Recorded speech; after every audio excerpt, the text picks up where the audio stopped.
What's going on YouTube? So I'll do a quick walkthrough of my trailer. It's been a little while. I know that for new people or smaller companies, maybe you're just a solo operator like me, I've learned a heck of a lot from YouTube.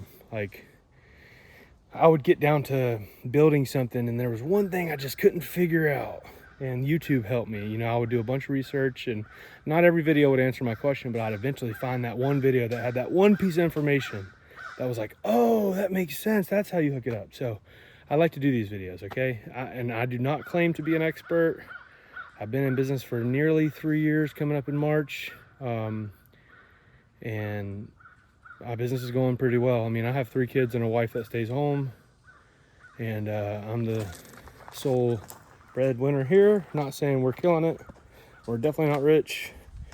We do have debt and stuff we got to knock out, and we started this business living off credit cards. So it's taken a while to get ahead to really make a difference here. So, but anyway, we're here doing house washing and roof washing here. It's a beautiful, beautiful house. Like, that's like one of my dreams right here, is to have a house that's like covered by like a driveway with woods and stuff. Blocks out all the sound. It's really beautiful. But we have knocked out the back of the house.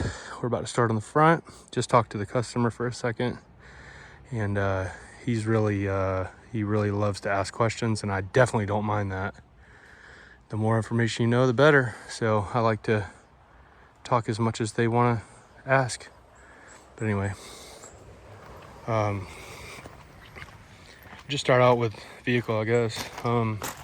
I put these vinyl decals on here. I didn't put them on here. My brother owns a business that makes logos and decals, and he wraps cars and semis, and he makes banners and all that kind of stuff. So I got him to do it. I used to have a square yellow magnet right there.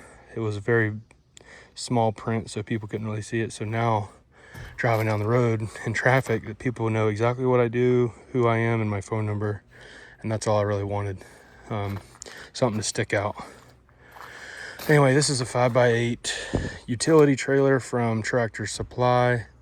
I didn't buy it from Tractor Supply. I bought it from one of my customers. They had it sitting in their backyard. They were about to move across the country, and they couldn't take it. So they gave me a great deal. I really did want like a 10-foot trailer, but they made me an offer I couldn't refuse, really. So anyway, it was a bare bones trailer. First thing I did was mount the 8-gallon a minute pressure washer. We use these unistruts.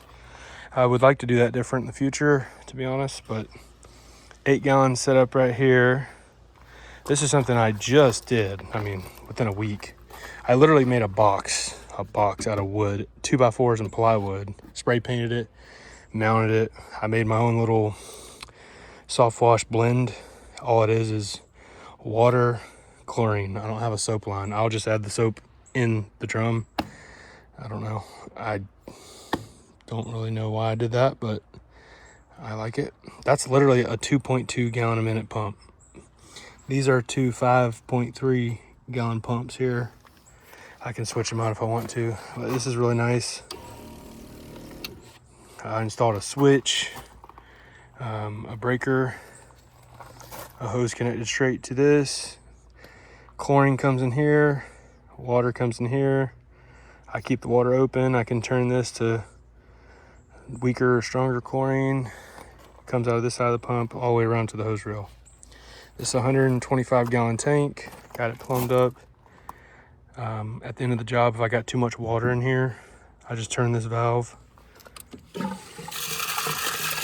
I could dump the water out. I don't want to carry a bunch of water with this car. It's not really meant for this. So this line right here goes to the pressure washer, right to the back of the pump. Got a diesel can with gasoline in it. This is a backup proportioner I got right here. I'll use that if this one doesn't work. I just wanted to see if I can make my own, to be honest. Got a ladder rack that a buddy put on the trailer for me in exchange for washing his house. I got a long pole right there I could put a brush on.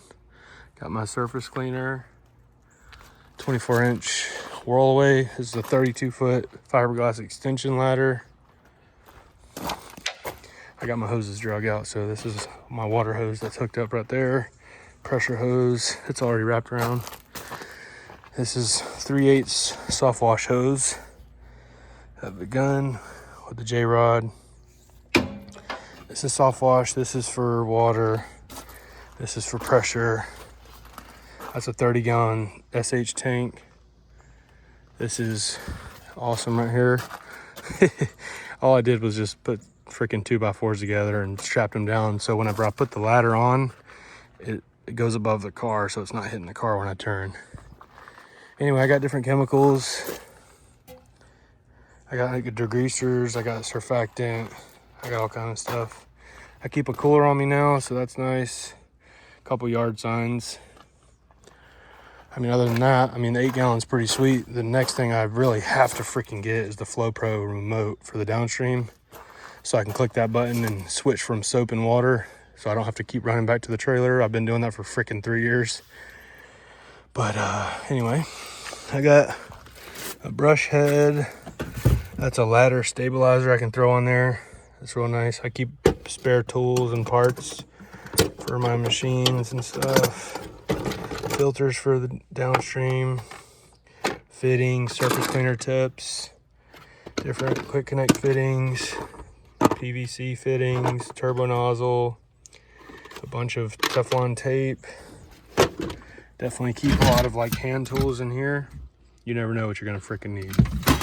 When I started in this business, I would get stranded out in the middle of freaking nowhere with no tools to fix my stuff. But I guess that's how you learn the hard way, to be honest. You gotta, stuff breaks and you eventually learn what tools you need to fix whatever. Oh, and I also, so I got the downstream injector right there. That's how I apply a chemical, but I keep a backup too. I should, where's that? Right here. It's a backup injector. It's 2.1 injector. It says it's rated for 3 to 5 gallons a minute. It is, but technically you can use it for any machine. It'll just change the concentration of the solution you're mixing. I also keep tape, painter's tape. Tape off the doorknobs, like where the keyholes are. I tape off the ring doorbells, any kind of electronics that are obviously bad. Not bad, but like that are like could be damaged by water. I try to tape off everything. And I got a random ball valve that I have in the car. Need to put in the toolbox, but yeah. The longer you're in this, the more you do it. You're gonna break stuff. I should be carrying extra hoses because I bust hoses more than I thought I would. But other than that, that's it, man. If you got any questions, you can leave a comment. Oh, I also get my black coffee from Dunkin'. Just straight cold brew, nothing in it. But that was a quick run around. Just again, I know new guys, this doesn't apply to people that have been doing this for years. They're like, they probably look at my trailer and think, this dude's a freaking idiot. He doesn't know what he's doing. And that's fine. It works for me.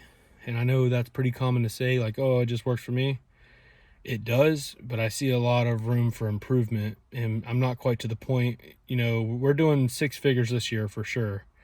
Last year revenue was like 78,000. With a pretty decent margin. So for me, it's pretty good. Obviously a long way to go. We're doing significantly better this year. I think I hit last year's revenue target like 3 months ago. So we're doing quite a bit better. And we're starting to get in the commercial world a little bit. I'd like to film more.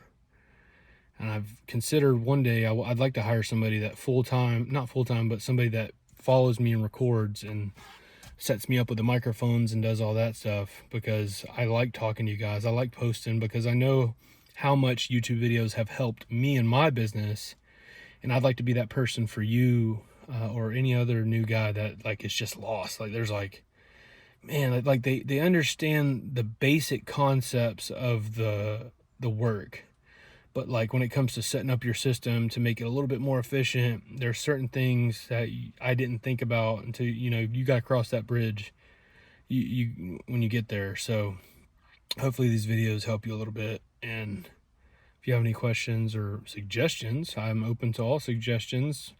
I can learn something from somebody that's only been doing this for a week or somebody that's been doing it for 20 years. So no shame in my game. I got a long way to go, but we're in this for the long run. I'm not in this to make a quick buck, believe me. If I was in it just for money, I wouldn't do the things I do. Like, I would do nothing but pursue huge commercial work. I would like not do any residential. But I do like the personal connection with residential. I like the it takes like, 2 or 3 years, but you start to get a bunch of repeat work, right? And that's really nice. So I'm getting to that point where I'm getting a lot of people call me back, or they're referring me to their cousin or their mom or dad or uncle.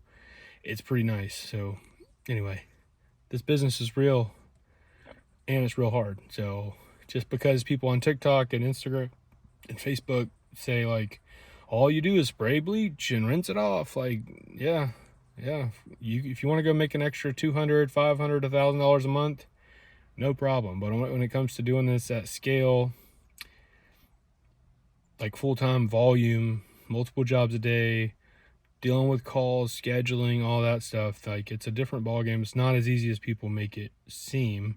It's also not as hard as you think. So it's somewhere in between. It's very difficult. It's not extremely difficult, like impossible, but a sustainable business that gets work consistently, that takes a little bit of toughness, because you got to go through some crap to get there, but eventually it does happen. As long as you're a good person and do good work and you do what you say you're going to do, show up on time, and communicate with your customers. So anyway, hope you guys enjoy. See y'all later.